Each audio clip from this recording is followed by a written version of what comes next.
A lo largo de su ministerio, el presidente Russell M. Nelson ha estudiado y enseñado sobre los convenios de Dios con sus hijos. Él mismo es un ejemplo radiante de alguien que anda en la senda de los convenios. En su primer mensaje como presidente de la Iglesia, el presidente Nelson declaró su compromiso de seguir al Salvador al hacer convenios con Él, y luego guardar esos convenios abrirá la puerta a toda bendición y privilegio espiritual que están al alcance de hombres, mujeres y niños en todas partes.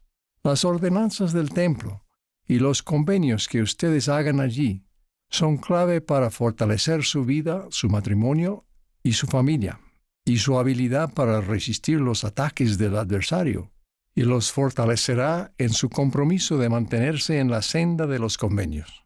¿Qué es la senda de los convenios? Es aquella senda que nos lleva hasta el reino celestial de Dios. Nos embarcamos en esa senda desde la puerta del bautismo y luego seguimos adelante con firmeza en Cristo, teniendo un fulgor perfecto de esperanza y amor por Dios y por todos los hombres, los dos grandes mandamientos, hasta el fin. En el curso de la senda de los convenios, la cual por cierto se extiende más allá de la vida terrenal, recibimos todas las ordenanzas y convenios pertinentes a la salvación y la exaltación. Obedecer los principios y mandamientos del Evangelio de Jesucristo día a día es el curso de mayor felicidad y satisfacción en la vida. Por una parte, la persona se evita muchos problemas y cosas que lamentar. Permítame utilizar una analogía deportiva. En tenis hay algo llamado errores no forzados. Son cosas como enviar una pelota sencilla contra la red o cometer doble falta en el servicio. Los errores no forzados se consideran el resultado de los desatinos del jugador, en vez de ser causados por la habilidad del oponente. Con demasiada frecuencia, nuestros problemas o desafíos son autoinfligidos, el resultado de malas decisiones, o podríamos decir, la consecuencia de errores no forzados. Cuando seguimos diligentemente la senda de los convenios, evitamos de forma bastante natural muchos errores no forzados. Esquivamos diversos tipos de adicción. No caemos en el foso de la conducta deshonesta. Cruzamos el abismo de la inmoralidad y la infidelidad sin caer. Eludimos a las personas y las cosas que, aunque sean populares, pondrían en peligro nuestro bienestar físico y espiritual. Evitamos las decisiones que dañan o perjudican a otras personas, y más bien adquirimos hábitos de autodisciplina y de servicio.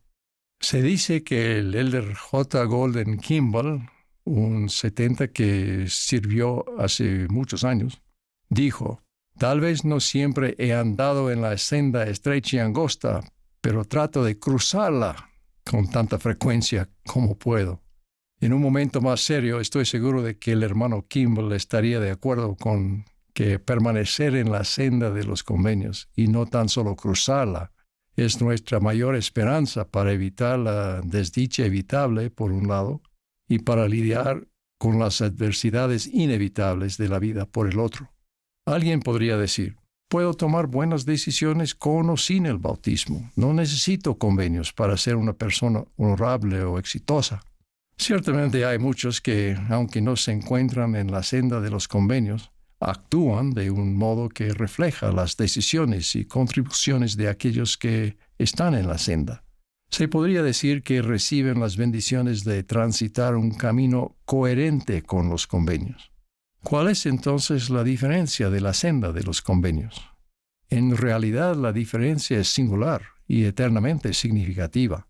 Incluye la naturaleza de nuestra obediencia, el carácter del compromiso de Dios hacia nosotros, la ayuda divina que recibimos, las bendiciones ligadas al recogimiento como pueblo del convenio, y lo que es más importante, nuestra herencia eterna. Lo primero es la naturaleza de nuestra obediencia a Dios. Es más que simplemente tener buenas intenciones. Nos comprometemos solemnemente a vivir de toda palabra que sale de la boca de Dios. En esto seguimos el ejemplo de Jesucristo. Al ser bautizado, Él muestra a los hijos de los hombres que, según la carne, Él se humilla ante el Padre y testifica al Padre que le sería obediente al observar sus mandamientos. Con los convenios no solo estamos resueltos a evitar errores o ser prudentes con nuestras decisiones, sino que nos sentimos responsables ante Dios por nuestras decisiones y por nuestra vida. Tomamos sobre nosotros el nombre de Cristo, nos centramos en Cristo, en ser valientes en el testimonio de Jesús y en cultivar el carácter de Él. Ofrecemos el sacrificio de un corazón quebrantado y un espíritu contrito. Con los convenios, la obediencia a los principios del Evangelio se arraiga en nuestra alma misma. Conozco a un matrimonio que, al momento de casarse, la esposa no estaba activa en la iglesia y el esposo nunca había sido miembro de la iglesia. Me referiré a ellos como María y Juan, que no son sus nombres reales. Cuando llegaron los hijos, María sintió la profunda necesidad de criarlos, como dicen las Escrituras, en disciplina y amonestación del Señor. Juan la apoyaba. María hizo algunos sacrificios importantes para estar en el hogar a fin de enseñar el Evangelio de forma constante. Se aseguró de que la familia aprovechara plenamente la adoración y la actividad en la iglesia. María y Juan llegaron a ser padres ejemplares, y sus hijos, todos varones llenos de energía, crecieron en fe y devoción a los principios y normas del Evangelio. Los padres de Juan, los abuelos de los niños, estaban complacidos con la vida sana y los logros de sus nietos, pero debido a cierto antagonismo hacia la iglesia, querían atribuir ese éxito exclusivamente a las habilidades parentales de Juan y María. Si bien no era miembro de la iglesia, Juan no dejó de cuestionar esa afirmación e insistió en que lo que ellos veían eran los frutos de las enseñanzas del Evangelio, lo que sus hijos experimentaban en la iglesia, así como lo que sucedía en el hogar.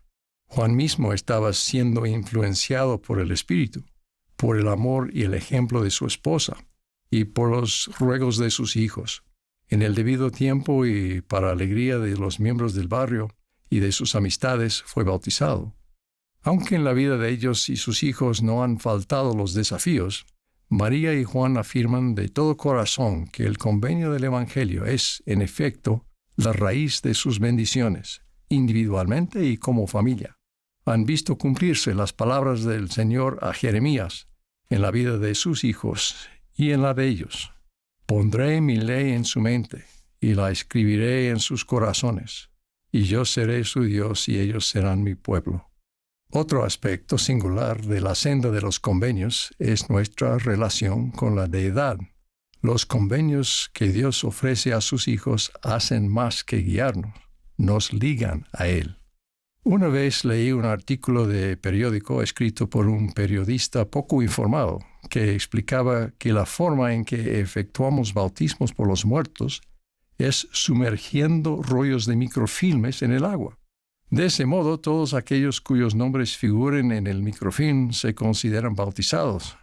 Ese método sería eficiente, extremadamente eficiente, pero ignora el valor infinito de cada alma y la importancia crucial del convenio personal con Dios. Jesús dijo: «Entrad por la puerta estrecha, porque estrecha es la puerta y angosto el camino que conduce a la vida, y pocos son los que lo hallan».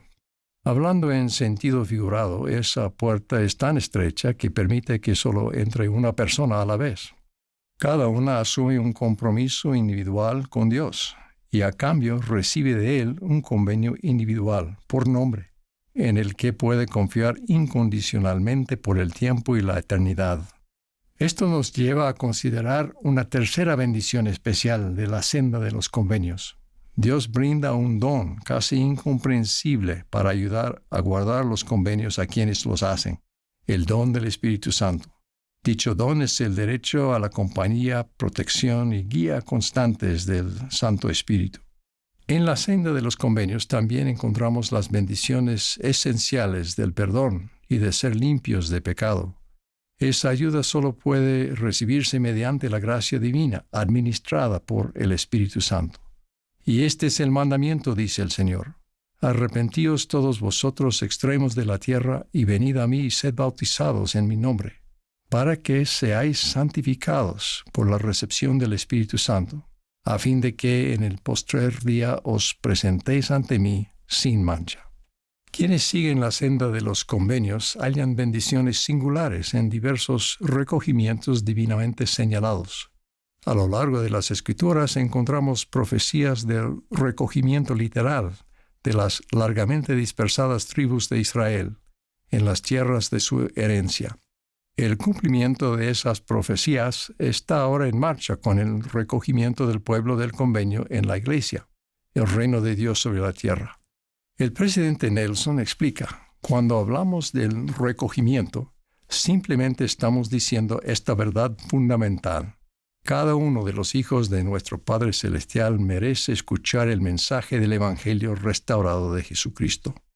El Señor manda a los miembros de la Iglesia de Jesucristo de los santos de los últimos días: levantaos y brillad, para que vuestra luz sea un estandarte a las naciones, a fin de que el recogimiento en la tierra de Sión y sus estacas sea para defensa y para refugio contra la tempestad y contra la ira, cuando sea derramada sin mezcla sobre toda la tierra.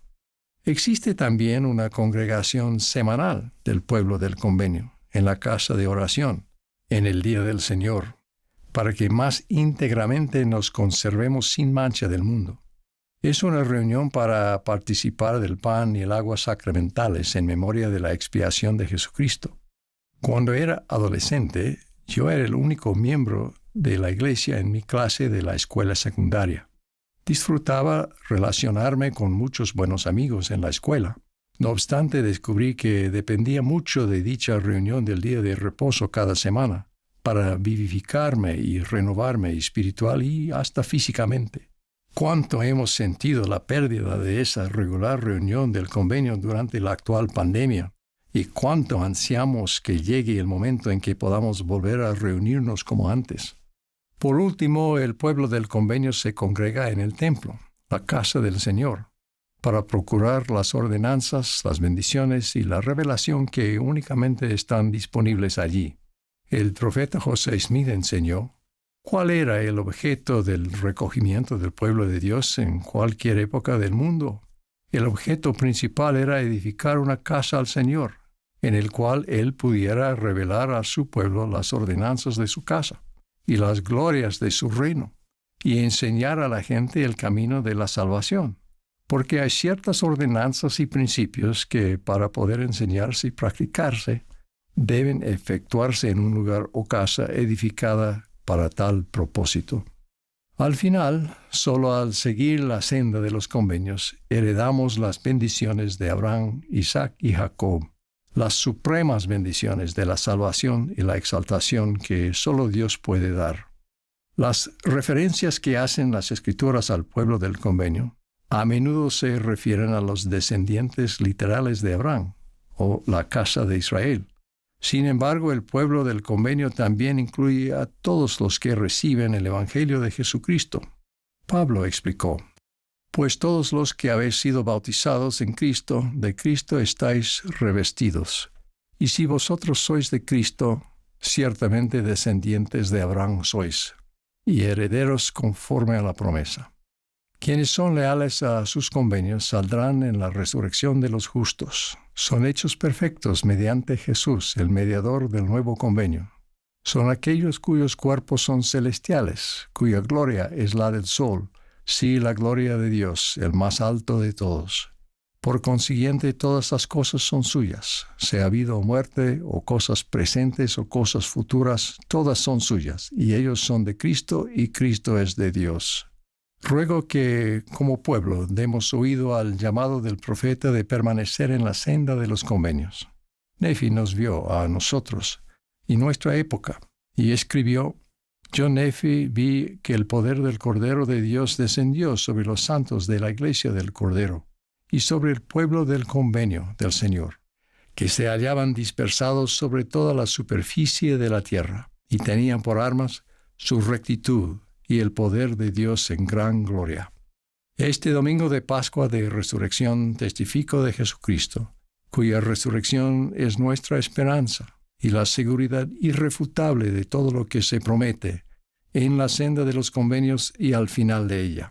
En el nombre de Jesucristo. Amén.